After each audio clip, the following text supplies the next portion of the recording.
New Artist Spotlight Podcast. Hello, everybody, and welcome again to the New Artist Spotlight Podcast. I am your co-host, Origin Cross, joined today by my amazing co-host.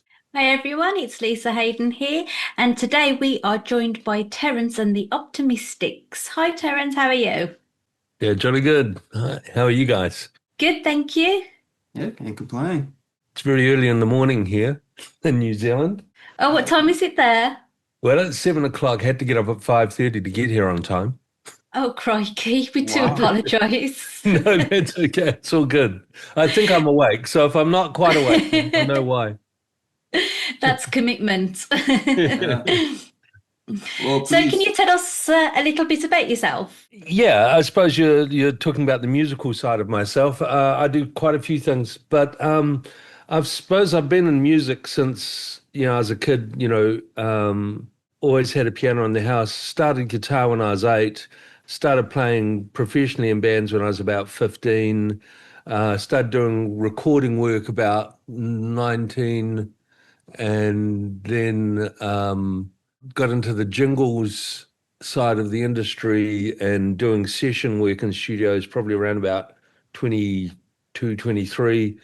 And then, got offered a recording contract by Warner Brothers Australia when I was about 24. And just at that point, I was launching an advertising agency. So we were sort of doing really, really well. And so it was sort of a case of make money or do music. And unfortunately, the money won out.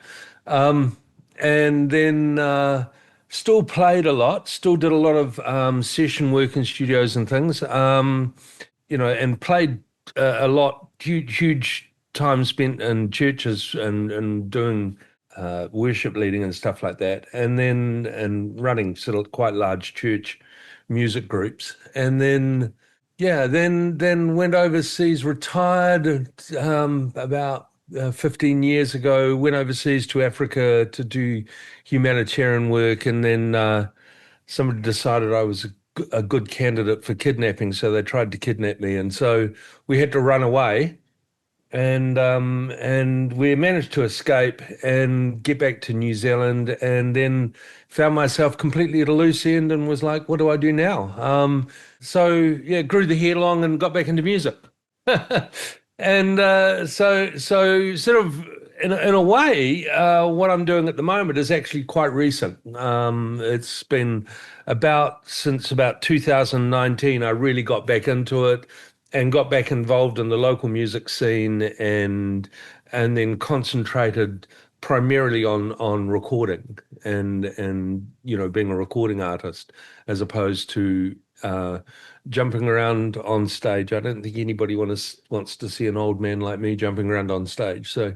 So we sort of concentrated on did a few gigs, but mainly concentrated on the recording aspect of music, and so that's what we've been doing. Yeah. Wow, there's a lot to unpack there. But I disagree. People are spending a fortune going to see Ozzy Osbourne. He's come back to Birmingham, where I live, and everyone's dead excited. Yeah. I think but he's a very, very sort of. People go to see the oddity, let me say. I mean, did you see the comments about Angus Young jumping around on stage looking like a skeleton? And everyone is saying, "Hey, Angus, time to retire, man." So from AC/DC, yeah, I think I'm not in the greatest physical shape. I used to be young, slim, and beautiful when I was young, but not anymore. And my cohort in crime, Brendan Nicholas, who does all the vocals on the new tracks, he's my age. Well, he's a year younger than me, but he's my age, and we decided that we're probably just better off sticking to the recording studio. Okay, so like Lisa said, a lot to unpack there, but fortunately, right, you did make your way back to music. And so with your sound, right, you kind of have even reading through your Spotify like bio and description there, like a really specific targeted sound, right? So tell us a little bit about how you actually landed on where you were going to be musically, what kind of Because really, it's kind of like an era you want to bring people to, right? Like you're saying Yeah. 70s with an 80s kind of flair. Well, the first EP was, to be quite honest with you, and the name and all the rest of it was a joke. It was intended to look. I helped manage some bands to fame and fortune. One band in the '80s and another band in the '90s, which they both became quite famous bands and launched some guys' musical careers back then. And so I was very involved in not just the musical side of the industry, but the management side as well. And so when I came back into the industry, the whole industry is completely transformed. I mean, it's gone from selling records to now digital streaming, and I was trying to get a handle on how the industry worked, and I was trying to sort of suss out how do you promote a band when you've got nothing to sell, essentially. And because you can't sell, well, you can sell music on Bandcamp and places like that, but realistically, who's going to bother buying music and downloading it? I mean, it's accessible on Spotify and other platforms 24/7. Why would I put it onto a device when it's available on all my devices 24/7, every song that's ever been created? Why would I bother buying something? So the trick for me was, okay, how does the industry now work? So I was playing in a band. We were having a bit of a jam session, and I came up with a little riff. For an era there back in the early '90s, I was doing quite a lot of Prince style work. I was doing a lot of funk and stuff like that. And we were playing around with some funk riffs and things like that back in the early '90s. And so I was sort of, I've always been fascinated with funk and those sort of sounds and stuff like that, especially sort of Prince's pared down work, when he really pares things down and you can see the talent of Prince just shine out. And so I was sort of playing around with the riff, sort of almost a bass line riff in a way. And I thought, actually, that's quite usable. And we started jamming to it. Anyway, I went away to the studio and I was playing around with that riff, and I came up with the song, You Got to Groove. And everybody liked that. That was really good. And I sort of pared that sound down and got it right. I think I sort of got it quite right. But it was completely inappropriate. I mean, it was more sexually motivated than anything, if you imagine, sort of words wise and stuff like that. And I thought, well, this, with the Me Too movement going on and all the rest of it, this is inappropriate music. But I was taking the piss. I mean, I was just completely taking the piss. And then people said, no, they really enjoyed it. So I ended up writing a whole EP around that sound. And I mean, it was very formularized. It was just creating these little riffs and off the guitar and then building up a sound around it. I mean, using exactly the same instruments, using Ableton Live, and I was literally taking one track, copying it, starting from sort of all the sounds and all the effects chains were there and everything like that. So it was sort of, and then playing around with those and sort of, throwing in some funk guitar and stuff like that. So ended up creating this sound which I called Austin Powers funk, which was just a piss take completely. And if you read my bio, it's a complete piss take of Austin Powers. This guy gets frozen back in the early '70s after a heavy drinking session, and he ends up in having a nap inside the dog tucker freezer, and then gets woken up 20 years later or 30 years later or whatever, and jumps out of the freezer and carries on partying like it's 1972. And so because the sounds were very sort of 70s guitars with 80 heavy drums and bass, because in the 80s, and the stupid part is I've been recording or playing music since the 70s. So and recording since the sort of fairly, early mid 80s. I mean, my first recording was I had in '83, I had a reel-to-reel, 4-track reel-to-reel tape recorder, big reels, and used that as doing my first recording on that. And so, I've been recording for a very, very long time and playing sort of in bands for a very long time. So I've been playing through all of these eras, And so somebody listened to a bit of my music and said, it's really interesting because you're not just trying to replicate the 70s or the 80s. You're actually an artist from the 70s and 80s. And that's the truth. I mean, I'm incredibly old. So, so so I'm not sort of replicating a sound. I'm actually playing what we used to play back then. And so I sort of mixed a bit of 70s guitars with a bit of sort of 80s heavy sort of mix in terms of the drums and bass, and created this sort of new sound and sort of I sort of call it cartoonizing to modernize something. If you think of cartoons of bright colors with big, thick, dark outlines or around things. And so if you take a sort of a 70s picture, you take some of the heavy browns out of it, and then you put big, thick black outlines around it, then you end up with a sort of a cartoon look of the 70s. And you can sort of do that with imagery, and you can do that a bit with music by putting heavier mix on the bass and drums and slightly less mix into the guitars, and you end up with a cartoon version of the 70s and 80s, if you like. And so that's what I did with the Austin Powers thing. It was, as I said, it was a joke. So I got even more sexualized in the music, even more jokey, and I even more sort of took the piss. And there's one of the songs that literally says, they had to put the sprinklers on to put me out, because, this girl was dancing on the dance floors and set me alight, and so it was just a joke album. And it was to test out how do you release stuff into the industry. And if you see, one of the songs there, I think it's got 20,000 plays, and there was no money spent on promotion. It was just, okay, how do I work this industry out? How do I sort of, most artists locally in New Zealand's this big compared to the rest of the world. You guys can walk out your door and get more business just by waving a flag on your doorstep than we can if we promote it to the entire country. And we're such a tiny little weeny market.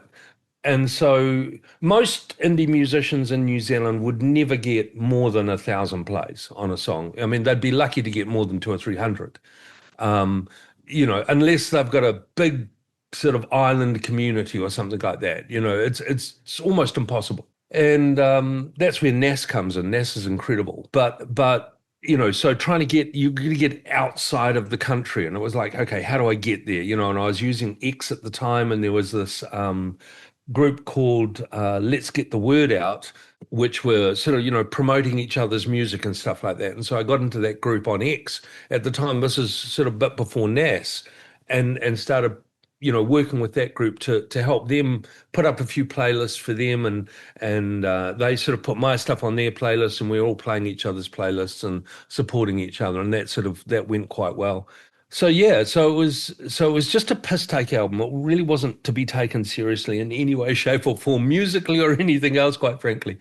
And then I went back into the studio and thought, okay, so if I'm going to sort of write some music, what do I really want to write? And so I then wrote songs like Believing is Magic, which I think we're going to play on this podcast. And that was very much more commercialized, pop-oriented. Look, one of the things that I learned about the industry, which is, really interesting, is that with that first Groovy Baby EP, it's not genre specific. It's not very good.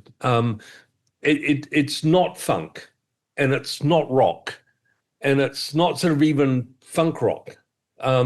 It sort of doesn't fit any genre well. In fact, it pisses everybody else off. You go to the funk group. I went to the funk group on Reddit to sort of put the song up there on the funk group on Reddit, and they got really pissed off with it. They were like, no, bugger off. This is not funk. So I went to the sort of disco group, and they went, no, bugger off. This is not disco. So I went to the funk rock group on Reddit. No, and I'm bugger off. This is not funk rock. So nobody really liked it. It didn't fit any genre, and so it was really hard to promote it because it didn't fit comfortably into the mold of any particular genre. And I think, from my perspective, this is a real shame. This is I think the likelihood that we're going to ever see a new genre launched in music is basically nil. It's never going to happen, because the algorithms have now boiled everything down to these major well-known genres. And unless you fit one of those well-known genres, then people are never going to hear your stuff. And I think I proved that with the Groovy Baby EP. It was sort of, it was not really comfortably fitting into any particular genre. So I then did a song which was literally, I mean, I did a number of other songs, but Believing Was Magic was sort of the first of the what I call the modern era songs. And I actually used, again, excuse me for being a sycophant, but I was using the four magic chords. You know, nothing terribly creative about it. I just literally took the four magic chords, put them in the key that was comfortable for my voice, and then wrote a song around it. And at the time I'd been watching the movie Pan, and I got quite inspired that sort of, and how his growing belief, gave him wings, essentially, enabled him to fly. And so it was sort of, that was why Believing is Magic. Anyway, so I just took that and I built a song around it, and then I got a friend of mine who's got incredible vocals, to do the vocals on it, because I can sing, but I just don't have as commercial a voice as he's got. Yeah, so that's where that came from, and so it was trying to create something, is intentionally trying to create something more commercial, and seeing how that would do. And again, it's almost, I sort of find I'm almost testing the market. I'm like, okay, how does that work? How do we get out into the market with that? What do we do here? And so, as a producer and as a songwriter, it was sort of like, how do we manipulate the market and get out to the market doing that? And so, so we did that, and then as I'm now getting into more recording and doing more stuff, it was sort of, obviously there's like, I think I've got 130 songs sitting on SoundCloud which I haven't released. you know there are so many of those which were experimental songs, or just sort of soundtracks to something I was doing at the time, or I decided to sit down and just have a lovely session doing a really long lead break on a guitar and stuff, just for the hell of it, or coming up with some protest song or something like that. And but on reflection, after you listen to it 50 million times, you go, yeah, no, it's not, I don't think I'll bother releasing that, and then the other song you may have heard on my Spotify at the moment is To Live or Die. That sort of came out of, it's stupid. I'm not sitting there watching movies all the day, by the way. It sounds like I am, but I'm not.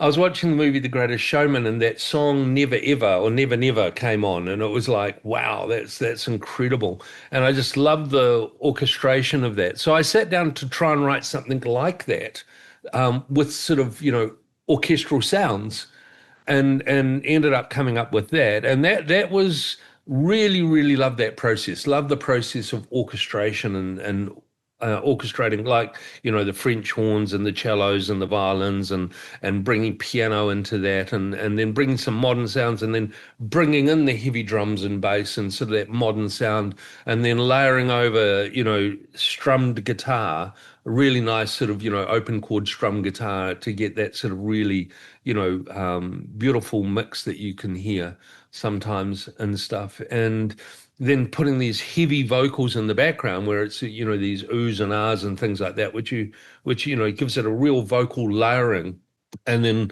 lots of harmonies and things. It sounds like a terribly suicidal song. It's not intended to be. But it was, the words that I was writing, again, it was the Never Ever was a very poignant song. And so, actually, unfortunately, I had an argument with my wife. No, we are still married. And yeah, so some of the words came out of that, and they were quite emotional. And so I said, that emotion I put into the music, and really enjoyed that experience of putting that emotion into the music. And again, got Brendan to sing it, and he put some lovely polishing touches to that one, and I think that came out really well. But we've got other songs which are in the release chain at the moment, but we're releasing very slowly because of NAS.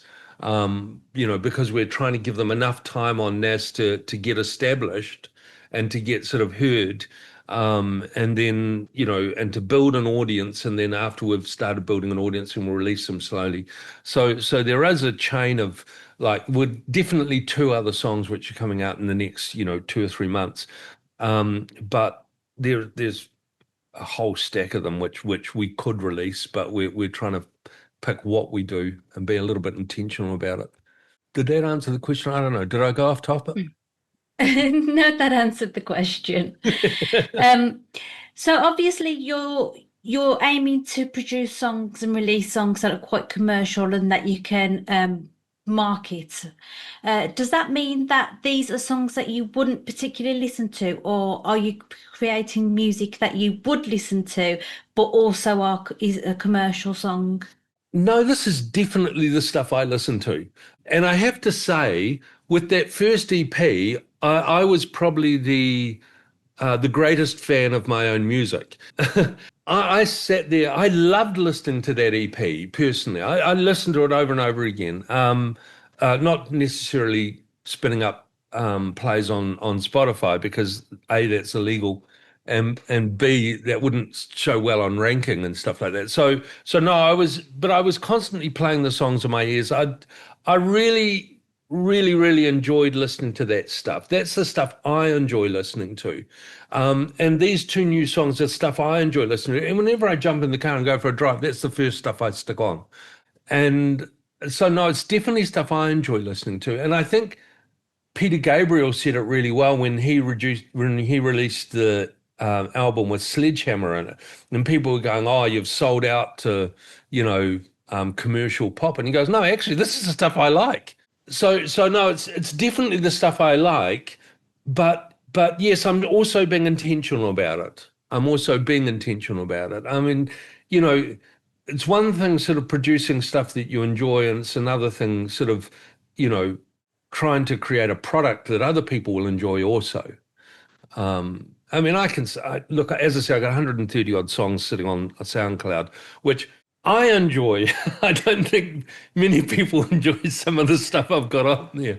It's pretty crap, but it's okay. But it's not great. And yeah, I mean, this new stuff has all got radio play. The Groovy Baby EP got 0 radio play. So I'm wanting to aim to get radio play. Yeah. Yes, I do enjoy it, but also I'm being intentional. No, I mean, I feel like that's a good thing, where you can take what you like and what you enjoy, and also have a plan for it, right? And have a way to get it to other people. Because I mean, a lot of us, when we create, right, it's intended to be shared with others and have that connection to others.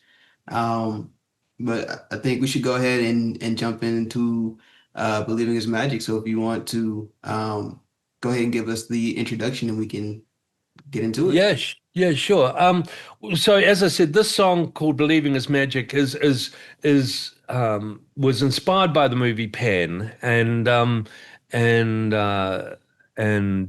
intentionally trying to create something a little bit more poppy.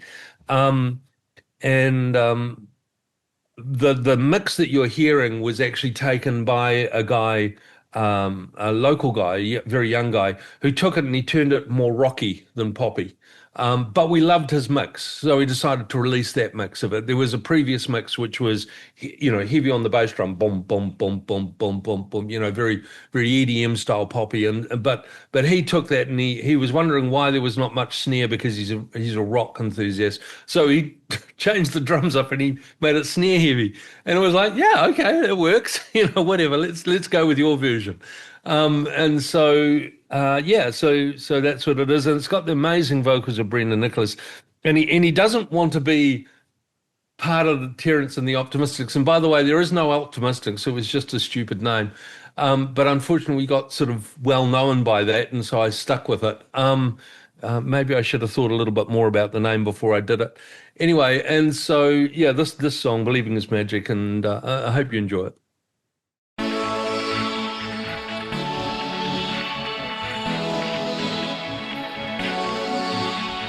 Magic is leaving, belief is dying. We're giving up trying to make love count. Hold on to wonder, never surrender. Believe in the splendor to make love count. Clap out loud and never grow older. Belief is what brought us and make love count. Be free to believe wonders perceived by as high as the trees make your love count. Look to the heart of it, knowing it's part of it. Take it on faith, take it on faith. Believing is magic. Believing is magic. Fairy dust settles on thorns and nettles. Hearts as hard as metal, this love don't count.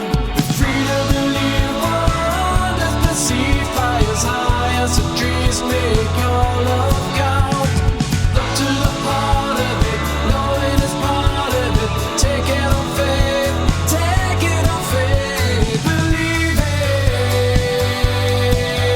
is magic. Believing is magic. Believing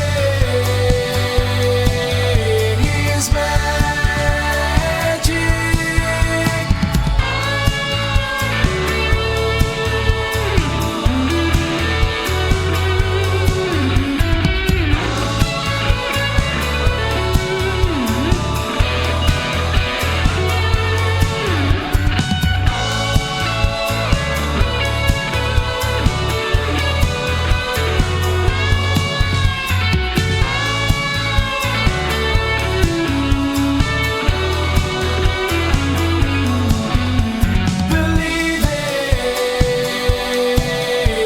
is magic. Look to the heart of it, knowing it's part of it. Take it on faith, take it on faith. Believing is magic. Believing is magic. Believing is magic. Believing is magic.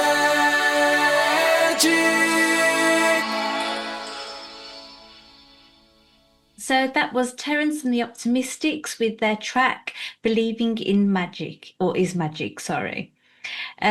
So you've mentioned quite a lot about NAS and how this has helped you to get outside of New Zealand and showcase your music to the wider world. How is it that you came across NAS and how have you found your experience so far? Well, again, I looked to X and or Twitter X, whatever, and because I got so much success with the Groovy Baby EP from the Let's Get the Word Out group on X, I went back to X and I was looking at, what was going on, and I had been away for a number of years, so because I hadn't really been releasing anything. So I went back to X and had a look around, and it popped up in my feed. And so I looked into it and went, gee, these guys are really onto it. They've taken what we did back then with Let's Get the Word Out, and they've taken it to the next level. They've organised a whole group around it, and a point-based system and all the rest of it. Which gets people involved without feeling shanghaied, because there was a bit of bullying on Let's Get the Word Out, I have to say. Some of the artists were, unless you play our playlist 50 times a week, then, we're going to kick you off the playlist. And I was like, bugger off. It's like, A, I don't like your music. I'm not going to listen to it that often. And B, I don't like your attitude, But NAS, first of all, love the variety. I mean, I don't know. I don't know what it is about me. I'm a strange fish. I just love hearing new music. I absolutely love discovering new artists. And I suppose that's how I got involved in the bands and got to manage them and sort of, get them quite famous. I just love hearing new music. And so, and I tend to be sympathetic. I'm not sort of sitting there going, oh, the vocals aren't perfect, or the drums are about out of time, or whatever. I'm listening to somebody, learning their craft, and I'm listening to somebody who's coming into the industry and trying their best, and while I'm a lot more critical of my own work than I am of anybody else's. And so, I just won't release a song, if it's got my vocals on it and I'm not happy with the vocals, they're not where I expect them to be in terms of the song, I just won't release it. Even though other people go, oh no, your vocals are great on that song, they sound really amazing, I sort of still go, yeah. And that was the case of To Live or Let Die. It was like, I had my vocals on it and they were okay. And even Brendan said, no, you should release it with your vocals on. They sound amazing. But I knew it could go to another level. So I was, so the NAS community was there and I was listening to the music and I was going, these guys are really working hard and they're really encouraging each other and supporting each other. And the way they're using the socials, everybody else's socials, to promote each other, it wasn't just a case of, playlist pumping. It was a case of, getting people known, getting the music out there and known as artists. I thought it's a brilliant move, because now you're getting out to people. It's like this podcast. What a brilliant process. I mean, there's a whole lot of people who, because they want some points on NAS, are going to actually sit there and listen to this silly thing. And then they're going to find out some old bugger sitting in New Zealand doing music. And, fantastic, they would never know of me otherwise, realistically. And if I put up on X, hey, go and listen to a podcast about me, they would go, no, bugger off. I'm not interested to listen to some old bugger in New Zealand doing music. I don't care, but now, because they're going to have to get some points to listen, sorry, guys, they're going to have to listen to my ranting on for a while, and the whole process really works, I think, and it gets people out there and introduces, groups of people to other people, and then uses each other's socials to promote each other. And I mean, point in case, you're sitting in the UK, your co-host is sitting in America. I mean, I'm sitting in New Zealand. Brilliant, There's part of the group is Uncle Funk something or other. Oh God, now I've forgotten his name. He'll kill me for it. I just call him Uncle. And he does a little showcase on X every week where he plays an hour of indie music and he puts a showcase together. Brilliant, absolutely friggin' brilliant. But here's the thing. He's in America. He puts a post out on X and he will get no less than, let's say, 500 to 2,000 responses from that post. And he's got bugger all following in real terms, and I put a post out on X, and if I'm lucky, I might get 30 or 40 views of that post. I don't think people in America and Europe really, really understand the difference of what population means for promoting something. We just don't understand it. I do business consulting as well, and I've got a client of mine in Memphis, Tennessee, and she can walk out her door, wave a flag, and get more business than if, and I mean that quite literally, than if every single man, woman, and child in one of our major towns in New Zealand bought her product, right? It's ridiculous, and which has made us pretty good at marketing, I have to say, because we have to, squeeze every last little ounce out of the market. So NAS has got me out to using other people's socials out to an audience that I just couldn't have got out to, for love nor money, quite frankly. So yeah, I love it. And again, the really friendly, supportive nature, and huge big debates on AI music and stuff like that, which I loved watching. I didn't want to entangle myself in the debate, but it was interesting looking at it, and I sort of quite understand the mods' reaction, which is, how the hell do we know? You know, because there's some people on there, and I suspect two of the artists which I'm quite in love with their music. I'm absolutely not sure if they're just sort of, a group of people from the advertising industry creating these personas, and they don't actually exist. I don't know. I sort of strongly suspect one of them is, but I actually really love the music.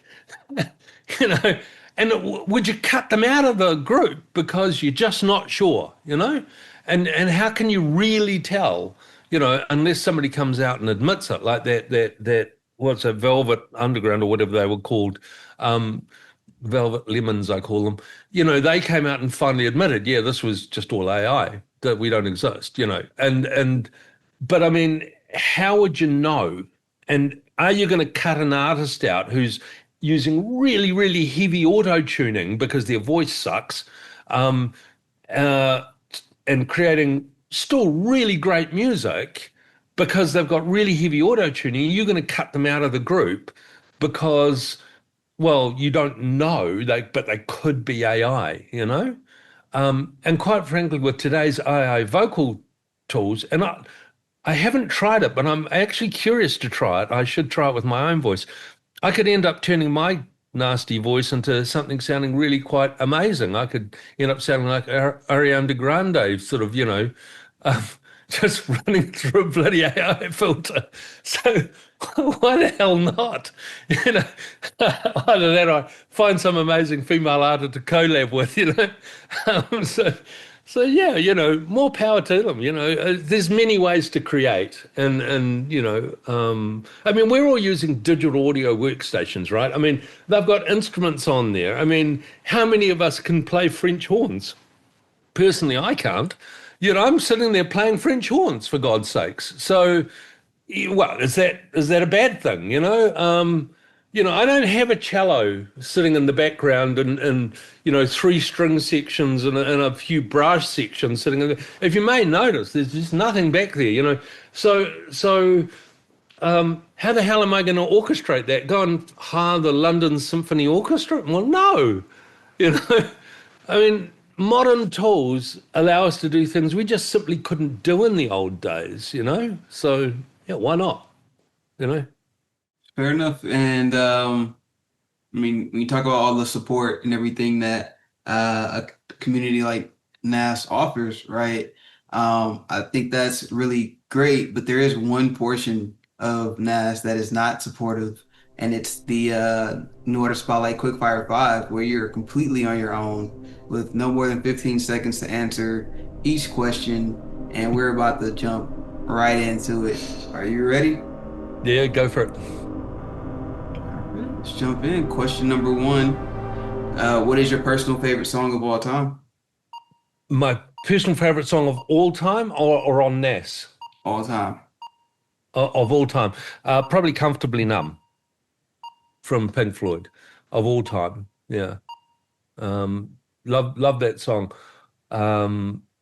Yeah, I'm sort of a sycophant of David Gilmour, and that's why a lot of my lead breaks are very slow. And it's not just because I've got big fat fingers and I'm really old, but yeah, just love Comfortably Numb. It's incredible tune, incredible vocals, incredible words. I mean, wow, the emotion that goes there, incredible. Okay, question number 2. Who is your favorite NAS artist at the moment? Very hard to answer the question. I love all of them.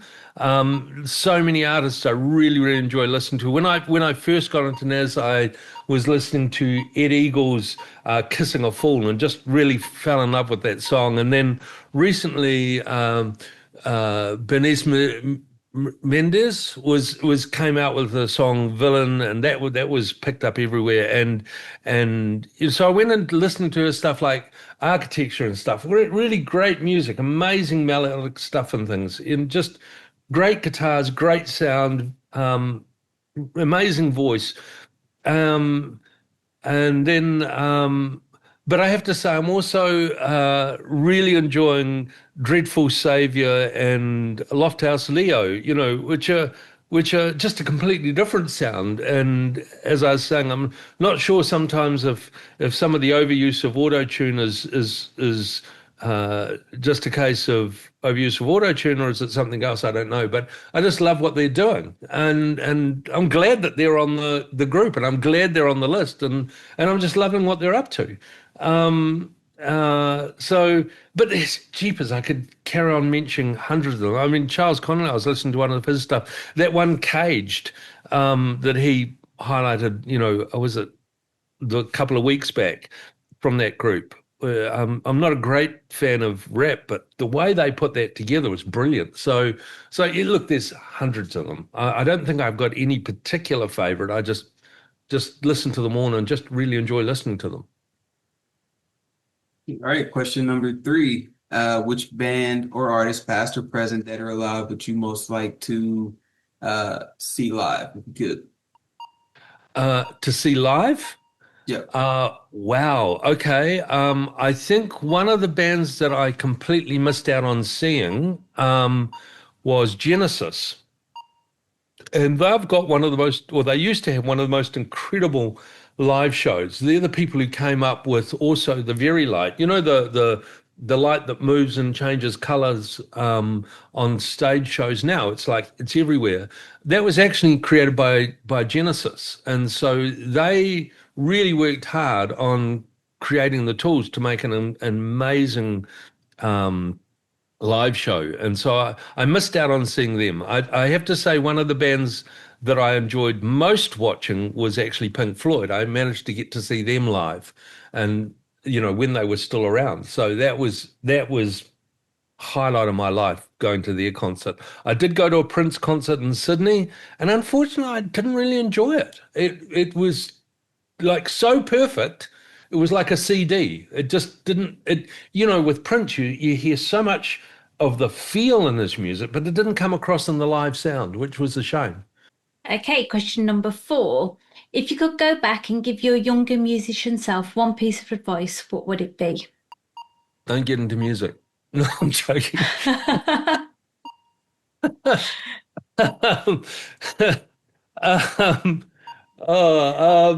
Yeah, I don't know. Take the recording contract. I think that's what I would have done. If I could have given myself any advice, I think I really look back, I really regret that I didn't take that recording contract. I think I could have carried on doing the advertising agency on the side as opposed to doing the music on the side. And I think I missed a huge opportunity. And, you know, even just working with talented people. So, yeah, I think that would have been the advice. Take the bloody contract. All right, and question number 5. Which NAS member would you most like us to get on this podcast? Most like to see interviewed in the podcast, Ed Eagle. I'd like to get into his brain. How the hell did he come up with NAS, and how did the hell, you know, he's got some talents. I'm not just talking musical talents. That guy's got some business skills, and obviously he's done some programming as well, or he knows somebody who has. And yeah, he's an innovator. You can listen to his music, and he never sticks to one genre. I mean, he might, you know, there might be a whole lot of, you know, country and western stuff, but he's got everything under the sun. And just like if you went and listened to my SoundCloud list, you'd hear everything under the sun. He's not been picky. He's just gone out with it and gone crazy. But yeah, he's got a brain on him, that guy, and I think I'd love to hear what's going on inside that head of his. Lucky for you, we got about five interviews that throughout the history of this podcast. So there's plenty of digging you can do. Yeah.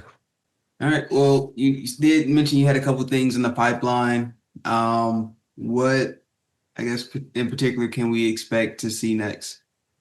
Well, the next song that's coming out is called Hold On, which has got a very, and the EP that we're putting it out is actually called Now for Something Completely Different, which is actually another piss take name. It's sort of off a Monty Python skit. But now for something completely different, because here we had one genre on Groovy Baby and it was just one genre. And this one now has got like 4 different genres on one EP. And this next song that's coming out is almost like 80s cafe music.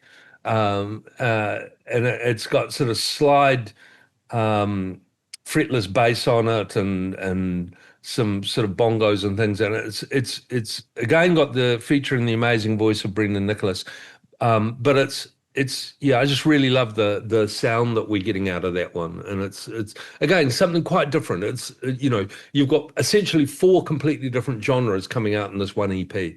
So, and then after that is one which I'm singing on, which is called Alone with the Night, which is a heavy rock song. It's not thrash metal or anything like that. It's just good old 70s rock. But it's got, layers of rock guitars on there and stuff, and some very dark notes on it as well, which again, you've got Terrence and the Optimistics doing Groovy Baby, and then you've got now for something completely different with some 3 quite dark songs and only one sort of optimistic song, so yeah, it's quite fun. That sounds interesting. I'm a big Monty Python fan, so I'm looking forward to that one. Yeah. Well, you're hearing parts of it. We're releasing it one single at a time, and then we'll put it all together. So, yeah. So where can we stalk you?